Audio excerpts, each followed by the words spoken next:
sumber berkumpulnya makhluk halus. Nah, lahan kosong itu dijadikan pemakaman Tionghoa. Sering terdengar seperti orang pesta, Mas Dani.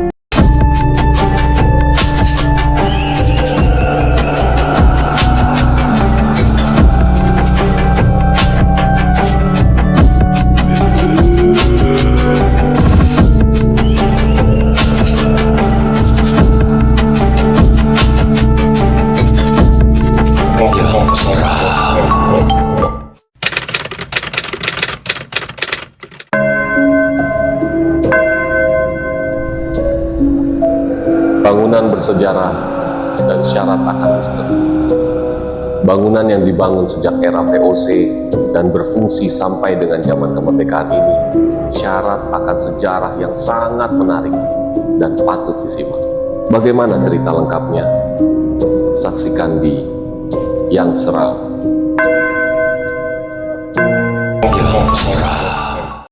Assalamualaikum warahmatullahi wabarakatuh. Waalaikumsalam warahmatullahi wabarakatuh. Kembali lagi di Yang Seram di malam yang mencekam. Kali ini saya ketemu lagi sama teman saya. Sudah lama Mas ya? Lama banget. Kita berdua. Dia kemana, saya kemana. Waduh. Ya maklum ya sahabat. Ya kadang kan memang tim kita ini ada yang harus mencari ke sana ke sini, mencari materi dan lain sebagainya. Akhirnya bisa ketemu lagi sama Mas Dani nih setelah sekian lama, sekian purnama lah kalau bahasanya. Lama banget King ya. Setelah sekian video baru ketemu lagi sekarang. Kali ini kita ngebahas apa nih Mas Dani nih? Sebentar Mas, belum membahas ya King. Jadi gini, mengucapkan terima kasih dulu lah kepada siap. para subscriber. Terima kasih yang telah subscribe, like, komen, apapun itu, sosmednya juga hingga sampai detik ini bisa mencapai 2000 lebih. 2000. Alhamdulillah. Ya memang kita sebelumnya nggak nyangka ya sahabat, kalau tanpa kalian sih ya nggak bakalan kita sampai di posisi seperti ini. Tidak sesemangat ini lah. Ya benar King. Kemarin saya lewat ini Mas Dani, lewat daerah Surabaya Barat apa Timur itu ya, yang Banyurip itu loh. Itu kayaknya masuk barat King. Barat ya.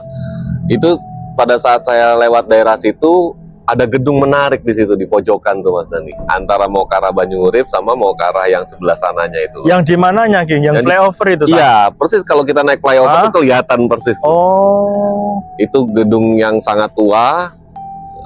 Sejarahnya juga dari zaman VOC. Jadi sebelum Hindia Belanda tuh kan VOC dulu kan. Iya bener King. Nah itu setelah saya telusuri, saya cari-cari info ke sana, ternyata gedung itu dinamai Gedung Setan. Waduh. Bukan gedung sate King ya? Bukan saten. Kalau itu kan di Bandung King ya, gedung sate. Kalau nggak salah ya. Gedung sate juga serem tuh, sahabat seram semua. Itu sejarahnya juga parah itu. Serem lah pokoknya, bukan parah, serem. Jadi kita akan ngebahas Gedung Setan malam ini. Iya, siap King. Jadi jangan kemana-mana, tetap di Yang Seram.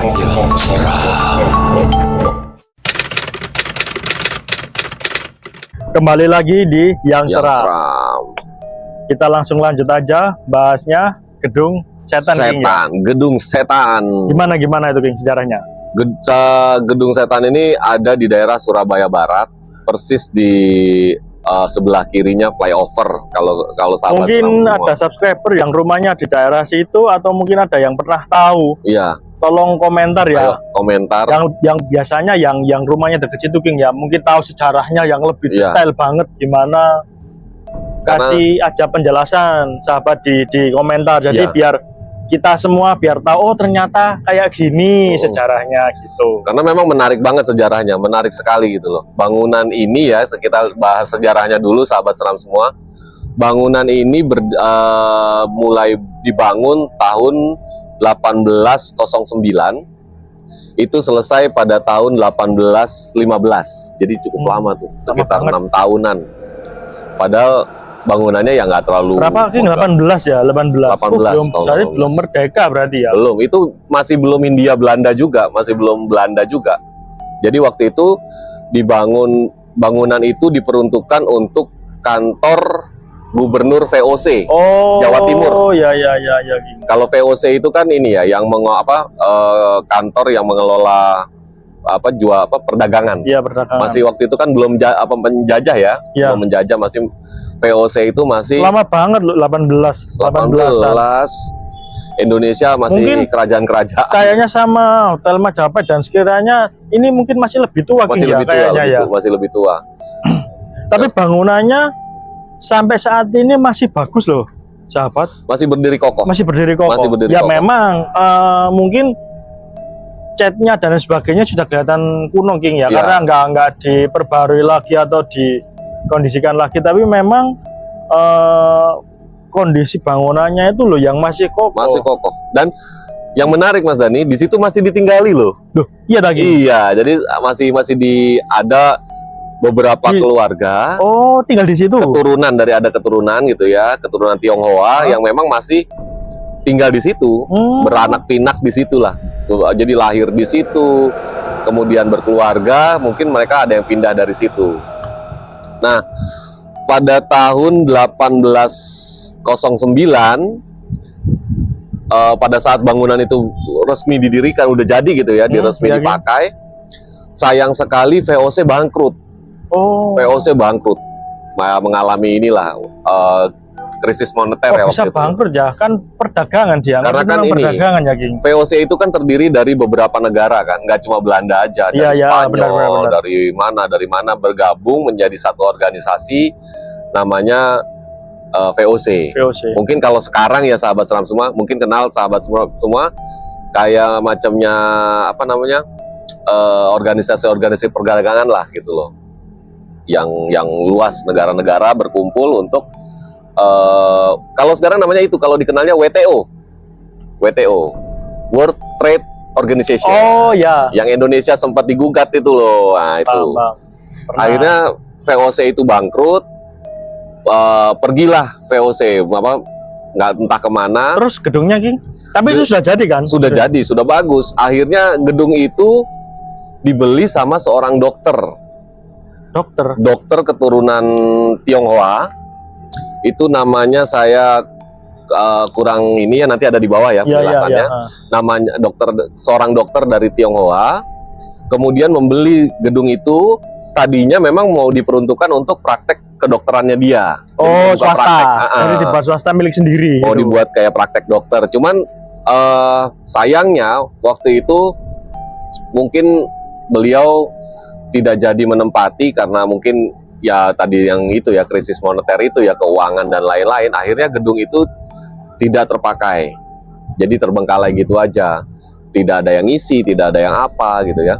Nah, oleh warga-warga Tionghoa di sekitar gedung itu, jadinya di sekitar gedung itu kan memang dulu masih lahan kosong ya Mas Dani. Nah, lahan kosong itu dijadikan pemakaman Tionghoa. Bentar, King. Pemakaman. Kok kayaknya sekarang di situ nggak ada pemakaman ya? Pemakamannya sudah digusur, mungkin jadi opo gitu kan? Karena yang rumahnya di Surabaya ya sahabat ya, mungkin tahu di daerah sekitar Banyuwangi dan sekitarnya kan sudah sangat padat banget itu di situ. Iya, jadi padat banget penduduk ya. Mungkin kalau ada makam ya memang di makam daerah situ ya Kembang Kuning. Ya mungkin dipindahkan kali ya. Ya bisa jadi. Jadi dulunya itu masih banyak pemakaman Tionghoa yang memanfaatkan lahan kosong untuk dijadikan pemakaman di situ. Nah, kemudian di tahun selang waktu yang panjang, di tahun 1945 terjadi pergolakan kan, Indonesia mau merdeka tuh. Oh iya 45 benar. Belanda perang sama Indonesia dan lain-lain. Akhirnya kepemilikan gedung itu beralih lagi ke dokter. Seorang dokter lagi. Tapi beda orang. Beda orang. Jadi beralih lagi kepemilikannya. Nah, itulah yang akhirnya menjadi pemilik sampai saat ini dan keturunannya. Oh, gitu. Jadi silsilahnya seperti itu. Jadi yang nempatin ini adalah dokter yang dulunya beli gedung sate ini hingga sampai gedung sekarang. setan, Kak. Astagfirullah. Maaf sahabat. Lapar Mas Dani. Memang suasananya seperti ini sama makan sate enak ya Enak sahabat ya. nih. Masuk ini tempatnya Kita ini. telepon Cak Eng aja suruh beli sate. Oh, boleh tuh, siap. Parah nih. Jadi, ya benar. Jadi apa namanya, tempat itu akhirnya dibeli oleh seorang dokter dan sampai sekarang ditempati oleh keturunan-keturunan beliau. Walaupun tidak dipakai praktek ya. Nah, yang uniknya, kenapa sih bisa jadi penamaan gedung setan? Nah itu gimana geng? Nanti kita bahas di session berikutnya dong. Buru-buru amat Mas Dani. Saksikan terus, nontonnya sampai akhir ya sahabat, Iya. biar tahu. Jadi sejarahnya gimana, sampai akhirnya gimana. Jadi biar mengikutin terus alurnya gimana. Siap. Biar jadi nanti ketika lewat situ, oh ternyata ini loh Gedung setan. sate. Setan geng. Lapar, biar aja yang lapar sahabat. Gedung setan. Oke kalau gitu geng, Kita mungkin nanti sesi berikutnya. sesi berikutnya ya untuk yang dibahas tentang misteri dan Kenapa penamaan jadi gedung setan? Kita seruput kopi dulu. Mau Mantap. Mas Dani? nggak ada kopinya geng. Waduh. Kopinya cuma satu. Gimana ini? Krunya nih parah. Tetap di yang seram.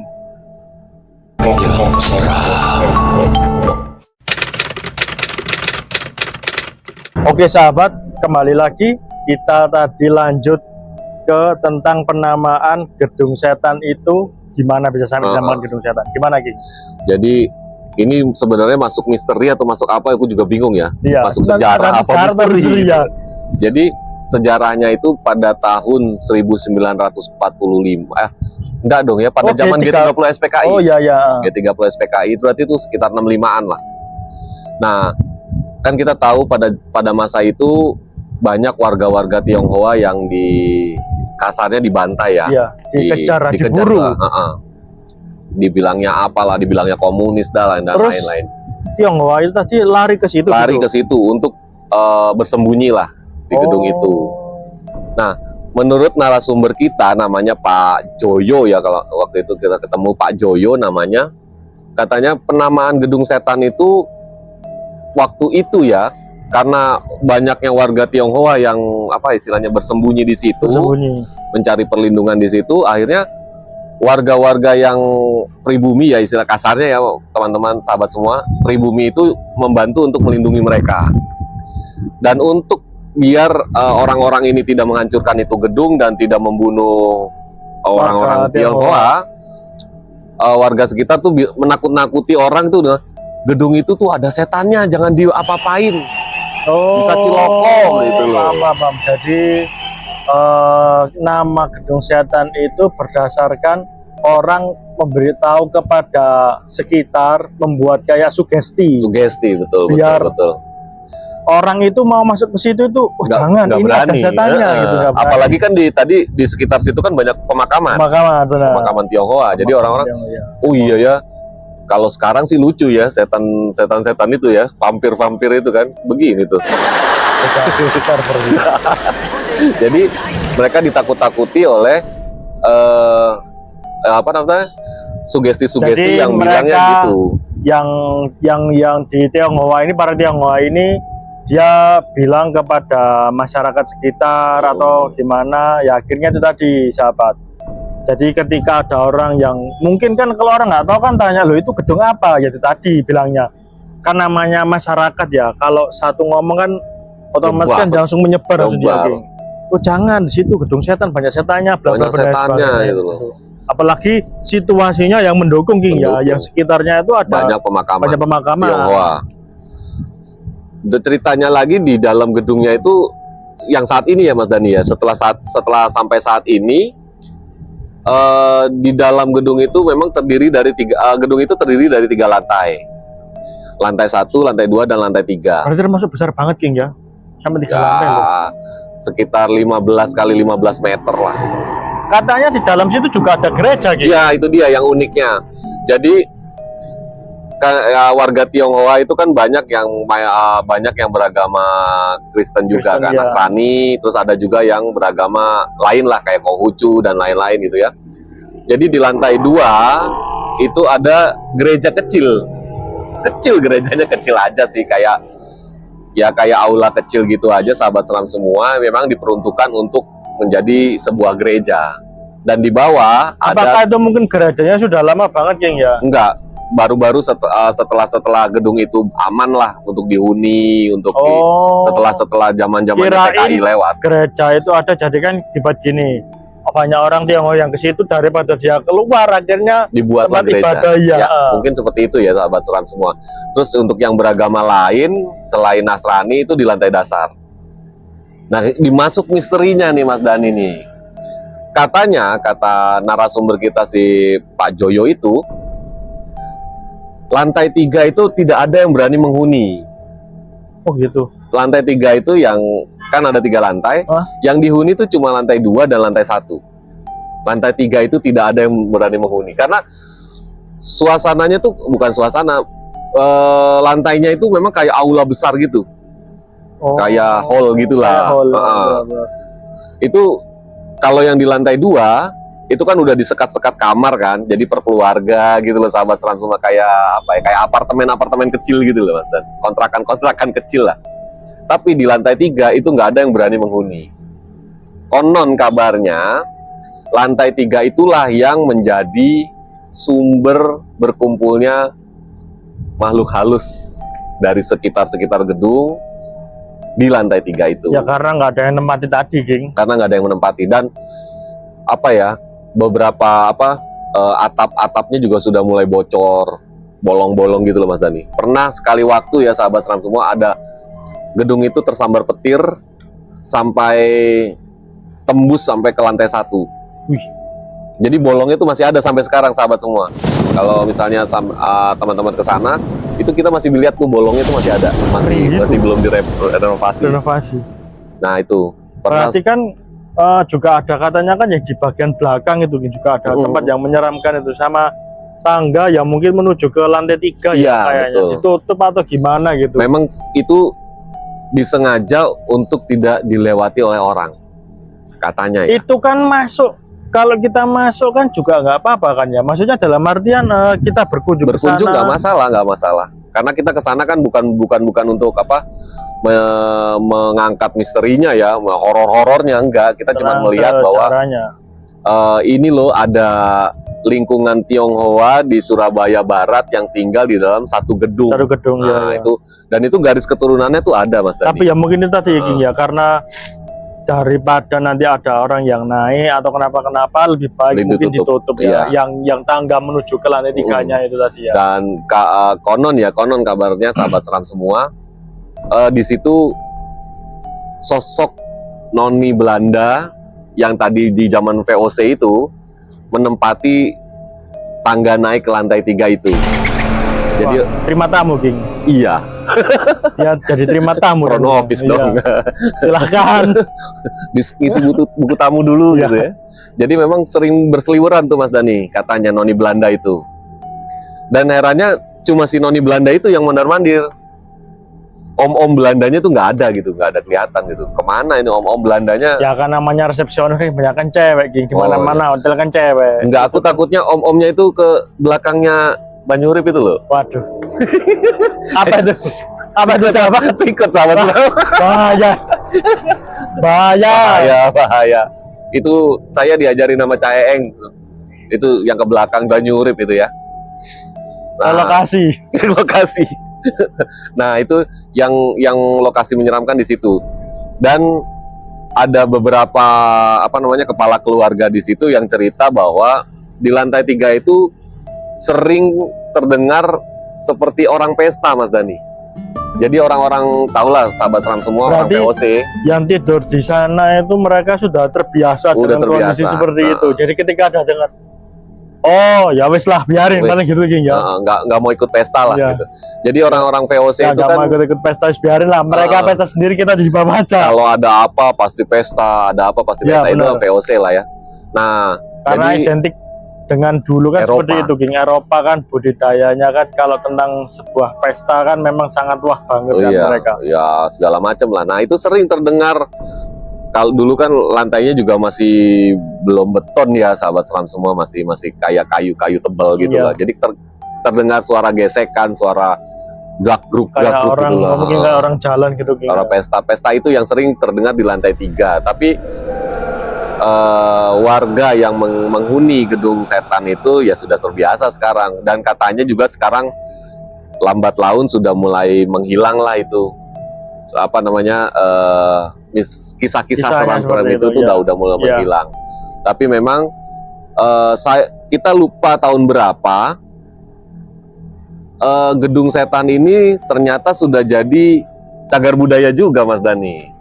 Oh, sama seperti ini berarti. Penjara Kalisosok. Ya, Benteng juga yang kemarin barusan tayang itu juga termasuk cagar budaya ya, sahabat, di Surabaya ini. Mungkin kalian ada yang masih belum tahu ya, kayak oh ternyata cagar budaya di Surabaya ini apa sih? Ternyata ada gedung setan juga. Gedung setan juga salah satunya. Karena gedung setan ini sangat jarang terekspos kayaknya. Sangat jarang.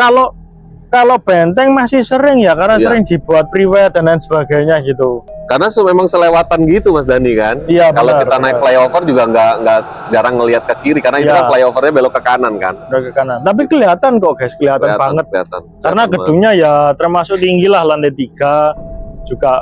Besar juga gedungnya, King ya. Ada di VT kita di awal video ini kan, ada di depan itu gedung setan, lokasinya di mana. Nah, saat ini memang sudah menjadi gedung cagar budaya yang dilindungi oleh peraturan pemerintah Kota Surabaya. Jadi, tapi alhamdulillahnya untuk ke situ tuh tidak diperlukan surat-surat, Mas Dani. Oh, jadi bebas gitu ya? Bebas, karena di situ cuman kan, ya paling tidak kalian jangan ke sana pas waktu siang-siang kan ya, pasti mengganggu toh sama orang tidur kan, ya, kan malam hari jangan. Malam hari jangan lah. Yang penting datang ke situ, terus di situ mungkin ada ketuanya lah, ketua keluarga ketua keturunan. Pak RT. Izin sama Pak RT-nya. Ya, cukup dengan izin dari pimpinan di situ lah gitu loh. Jadi kita bisa melihat, bisa meliput, bisa mengekspos ya, cukup itu aja. Tidak seperti waktu itu kita ke penjara Kalisosok yang memang dibutuhkan surat izin untuk masuk ke sana. Enggak. Jadi memang ini ya kan, karena itu kan juga dibuat ini ada tempat kos-kosan. Mungkin karena takut menjaga itu juga ya. Menjaga itu. Jadi itu cerita kali ini untuk misteri kenapa gedung setan itu ada. Terima kasih yang sudah menonton. Jangan lupa untuk di-subscribe, di-like, komen, sama loncengnya juga. Jadi ketika kita upload itu sudah langsung pemberitahuan. Ya. Kan juga lumayan sahabat, waktu tahun baruan bersama keluarga ngumpul sambil nyetel video kita. Agak seru Ging, tahun baruan tapi nyetelnya begini ya. Betul. Oke, sahabat juga. Terima kasih yang telah menonton. Siap. Assalamualaikum warahmatullahi wabarakatuh. Waalaikumsalam warahmatullahi wabarakatuh.